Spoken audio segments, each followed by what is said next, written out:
It was an ordinary Thursday evening, but soon everything changed. My wife Anna and I were in the kitchen, our usual routine, preparing dinner together. She was chopping onions, and I was slicing cheese and ham for our omelets when she said something that caught me off guard. "Brad, we've always been completely honest with each other these past 7 years, haven't we?" I paused, putting down the knife. Of course, honesty is fundamental to us. We agreed on that before we got married. She turned towards me, looking serious. "I've met someone." Suddenly, my senses heightened. Met someone? What exactly does that mean? "A guy from work. We've been having lunch together," she confessed. Realizing there was more, I pressed on. "And?" "He's a really nice guy." I like him," she admitted reluctantly. I felt a wave of nausea, but I needed to know more. "How far has it gone between you two?" "Just lunches for a few weeks, and dinner once when you had a late meeting," she explained, avoiding eye contact. "Have you held hands, kissed, anything else?" I asked, my voice tense. She turned pale. "We've kissed." The sickness in me grew. "Have you slept with him?" She shook her head quickly. "No, not yet." I sat down heavily. "But you're planning to?" She nodded hesitantly. "He asked me to go away for the weekend."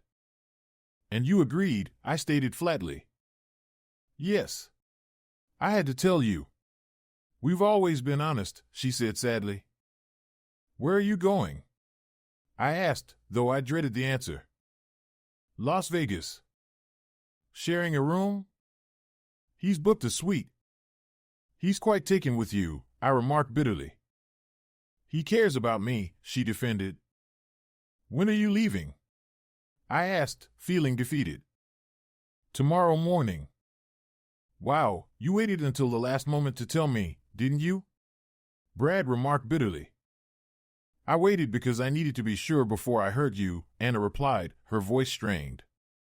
Brad almost chuckled, but it came out as a choked sob. "That was considerate of you, Anna. Does he know you're married?" "Yes, of course. I always wear my wedding ring," Anna affirmed. "Then do me a favor and don't wear them when you're in his bed in Las Vegas," Brad retorted sharply. "I talk about you all the time when I'm with him," Anna defended. "Wonderful. I'm sure you've told him all about me, how I'm a nice guy like him, but also boring in bed, a poor provider, leaving toenail clippings on the carpet, and other little flaws that have pushed you away," Brad said bitterly. Anna looked shocked. "I've never said anything bad about you, Brad. He knows I love you. But apparently not enough to stop you from going away with him for a sex-filled weekend. You love me, but you're not in love with me, is that it?" Brad questioned with frustration. "I don't know. I'm confused," Anna admitted tearfully. "So you're diving into the arms of this really nice man who knows you're married and doesn't care, all to sort out your feelings?" Brad's tone was accusatory. "A few days in Vegas, in his bed, to figure out your feelings about him and me? Letting him have your body, which you promised exclusively to me years ago. Letting him be intimate with you all weekend. Are you even taking precautions, or will you just let him?" Tears streamed down Anna's cheeks. "I'm on the pill, Brad. We don't need condoms." "Has he been tested for STDs recently?" Brad demanded. "He's not like that, Brad. He hasn't been with anyone in over 2 years," Anna defended. "I'd bet money he has. He sees a married woman and he wants her. It's a game to guys like him, seduce the married woman, make her husband a fool," Brad accused. "He's my boss's boss, not my boss," Anna clarified. "So, you're moving up in the world, huh? Climbing the ladder with your personal assets," Brad sneered. "I'm confused, Brad. Your harsh words aren't helping," Anna pleaded. "I'm not about to support you going off for a wild weekend with another man," Brad said firmly. "Let me ask you this. If I beg you to stay, if I get down on my knees and plead with you, will you stay?" Anna shook her head, looking down. "I can't, Brad. I promised Stan I'd go, and I can't break my word. At least now I know his name, Brad muttered bitterly. So, you can break the vows we made, but not your promise to Stan. Is that right?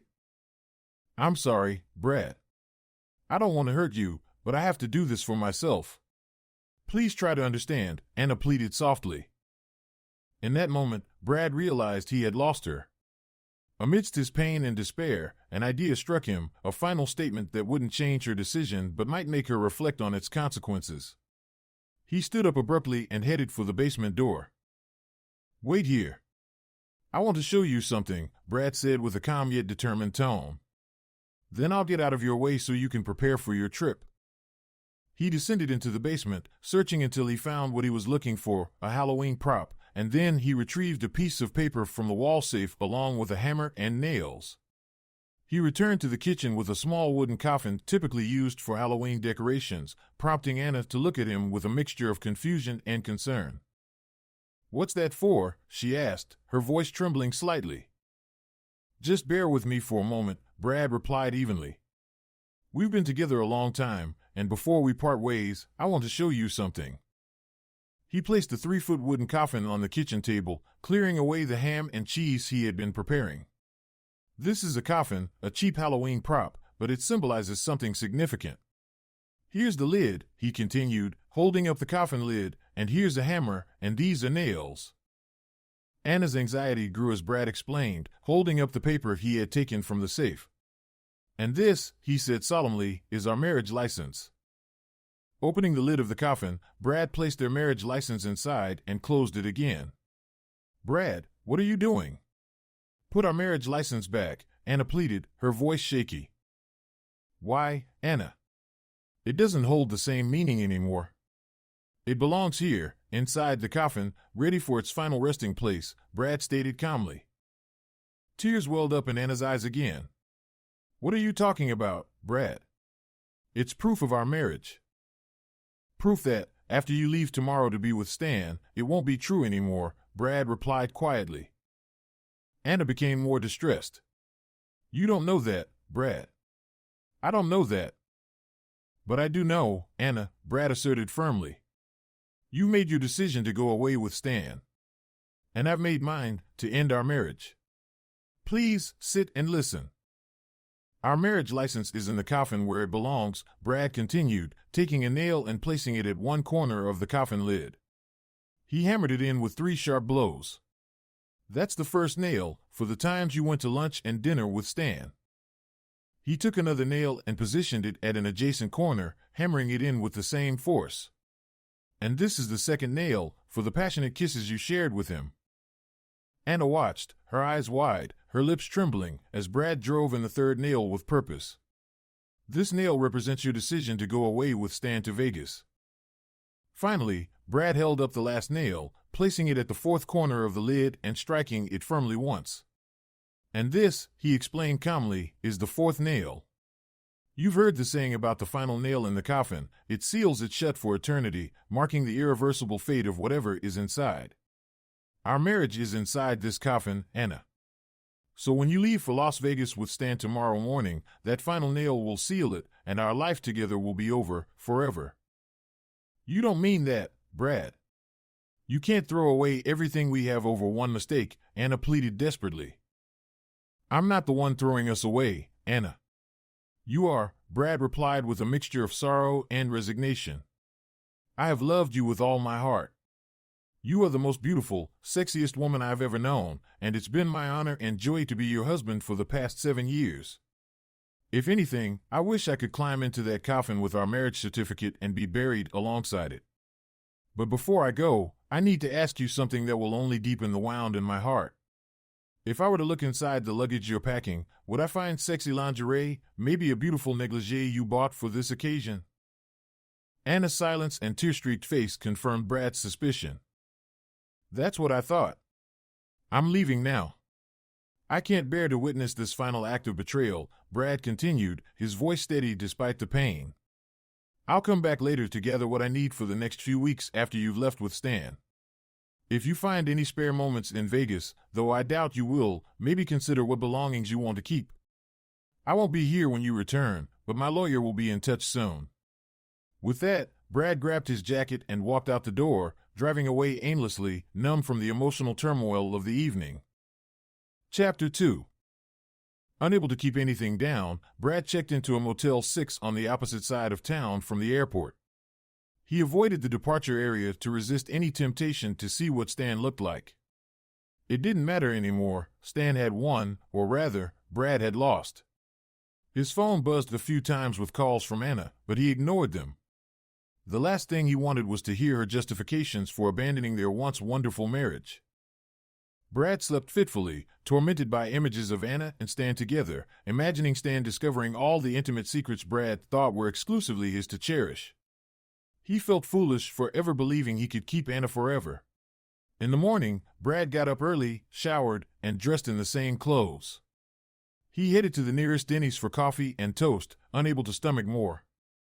No matter how hard he tried to distract himself, thoughts of Anna with Stan consumed him. He felt trapped in a vortex of despair, unable to escape the agony of betrayal from the woman he thought would always be by his side. I waited until 8:30 to call my office and inform my assistant that I wouldn't be coming in.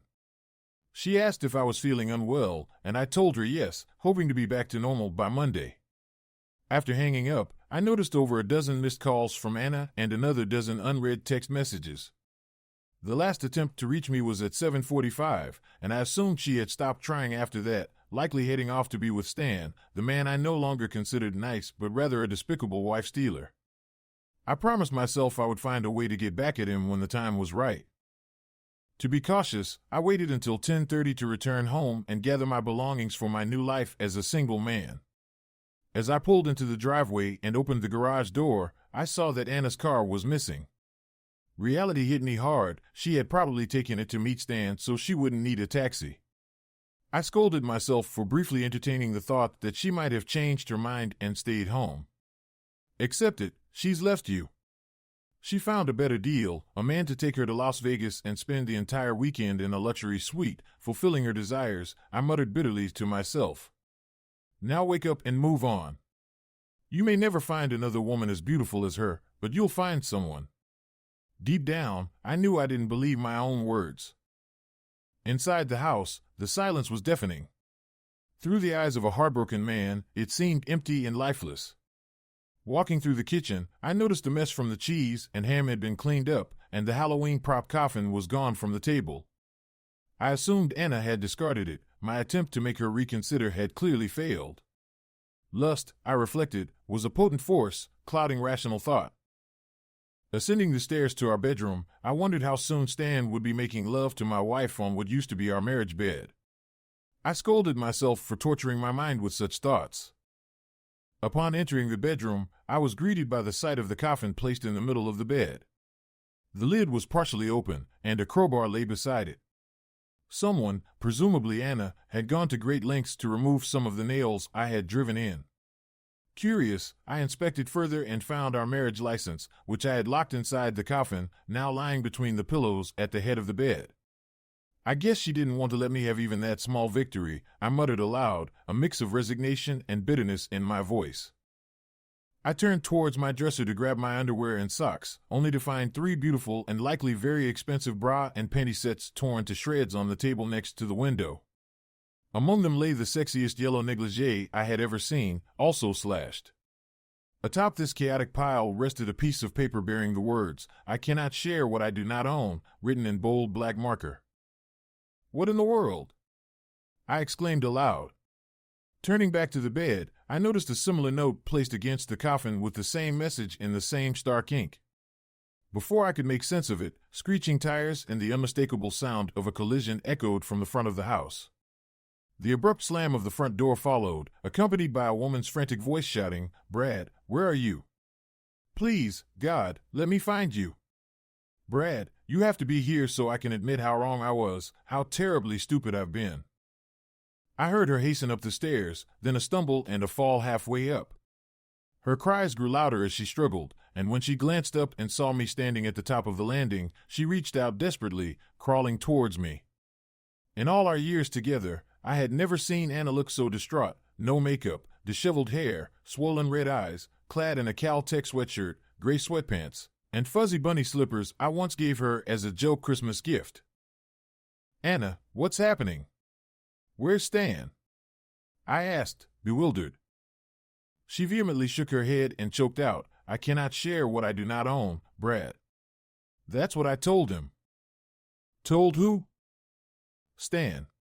When he came to pick me up, she began, her voice trembling. I was dressed just like this.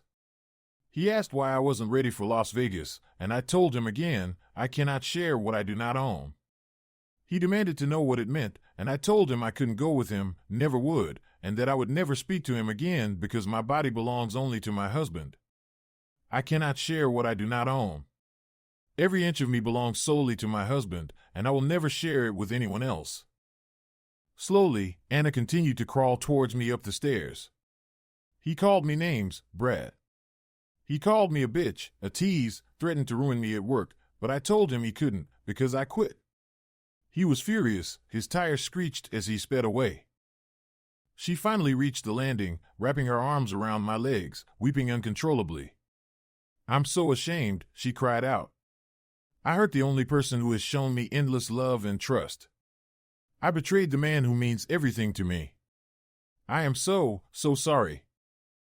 She held onto me in that embrace for what felt like an eternity, though it could only have been a few minutes. I stood there, completely stunned and immobile. The woman who was my entire world, whom I adored with every fiber of my being, my everything, had shattered my heart just half a day earlier. Now, here she was, clinging to my legs and sobbing uncontrollably. Every part of me longed to lift her up, to assure her of my love and promise that we would overcome this ordeal together. But I remained frozen, unable to move, as the events of the past 15 hours replayed in my mind. Despite believing deep down that she hadn't been physically unfaithful to me with Stan, the emotional betrayal was still painfully real. A married woman doesn't share intimate meals or passionate kisses with another man. A married woman doesn't plan a romantic getaway to Las Vegas with someone other than her husband. Yes, she had come to her senses before anything irrevocable happened, but the betrayal still cut deep. I gazed down at her, seeing the pain mirrored in her eyes that echoed my own. Our marriage hung precariously on the edge of a dark abyss, and I wondered if we had the strength to pull ourselves back from the brink. Finally, I reached down and lifted Anna to her feet, and we held each other until her sobs began to quiet. Let's go make some fresh coffee, I suggested softly. Thank you, Brad, she whispered, tears still staining her cheeks. Oh, Brad, I think I damaged your car when I pulled into the driveway just now. Yeah, I heard it. We'll sort that out, I replied gently. I guided her downstairs and into the kitchen, where we sat with our coffee in silence for a moment. Then, unable to contain my curiosity any longer, I asked, what made you change your mind? Last night, you were convinced you had to go with Stan. What happened? She glanced up at me over her cup, her eyes still swollen and red. You buried our marriage, she began quietly. What do you mean? You placed our marriage license in that coffin and sealed it shut. After you left, I went upstairs to pack, but all I could think about was our marriage license trapped in that dark, awful place. It felt like our marriage was over, suffocating in a place with no air, no light. I started thinking about all the wonderful times that piece of paper represented, all it meant to me. We were a team, happiest when we were together, and I remembered how much joy you've always brought into my life. I must have dozed off because I dreamt that I was inside that coffin, feeling like I couldn't breathe. It was so vivid that it woke me up, and I knew I had to find a way to open that coffin, to bring our marriage back where it could breathe again, where we both could. She chuckled softly. I never realized how well you hid your tools.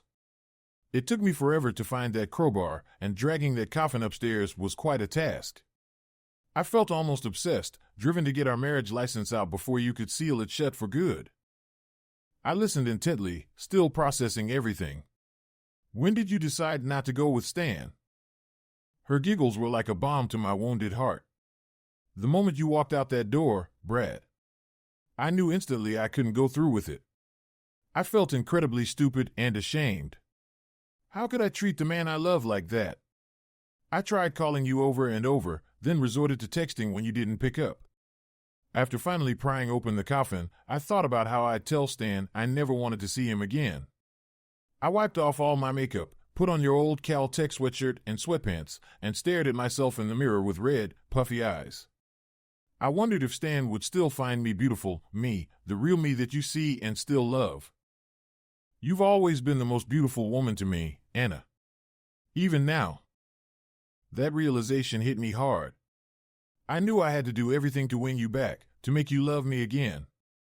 I hadn't packed much, but when I saw the lingerie sets and negligee meant for Stan, I couldn't stand them. They represented my betrayal, so I cut them to shreds with scissors, despite how expensive they were. Then, I went back to our marriage license and held it. It's so simple, yet profound. It says we vow to be faithful until death, and I broke down again, realizing I can't share myself with anyone but you. I told Stan exactly that when he came to pick me up. Thank you for sharing that, Anna. It's given me a lot to think about. Do you think we can get through this? Can we be okay? I don't know, Anna. I hope so, but I don't have an answer right now. Last night nearly destroyed me. I've never felt such pain. To know the person I love above all else, the one I've always trusted implicitly, chose another man over me. She burst into tears once more. Brad, I'm so sorry. I was out of my mind. I'd do anything to make this right, even if it means. That wouldn't help. I want you to be alive and healthy, and more than anything, I want to be able to trust you again. It might not be as difficult as it could be because, as you pointed out, we've always been honest with each other, even last night when you told me how you thought you felt. How I thought I felt, Brad. Yes, how you thought you felt. So, what now, Anna? I don't know about you, but I didn't sleep well last night, and if it's okay with you, I'd like to have you beside me. I'm not sure. It might be too soon for that. We don't have to do anything, Brad. I just want to feel you next to me where only you belong. Her pleading dark eyes softened my resolve. Okay, but no funny business, Anna. I'm still upset with you. A tiny smile tugged at her lips. Anything you say, darling, she said, crossing her heart as she took my arm and led me upstairs to our room. Absolutely no funny business. Prologue. Things remained delicate for a couple of months. Despite my efforts, flashes of that night would haunt me, affecting my mood. Anna seemed to sense these moments and would overwhelm me with love until she was the only thing on my mind. She did end up quitting her job. When her immediate boss and HR asked why, she told them. Though embarrassed, she needed to unburden herself. Not surprisingly, HR informed her that there had been 3 previous sexual harassment complaints against the nice guy Stan. Long story short, he found himself without a job and without references. Anna not only kept her job but was also compensated substantially to avoid any legal action. She stayed on for about 6 months before we discovered we were going to be parents. I suppose there's more than one way to make a lasting impression. Oh, and yes, as soon as Anna got us upstairs and onto our bed that fateful day, well, I think you can imagine. The end.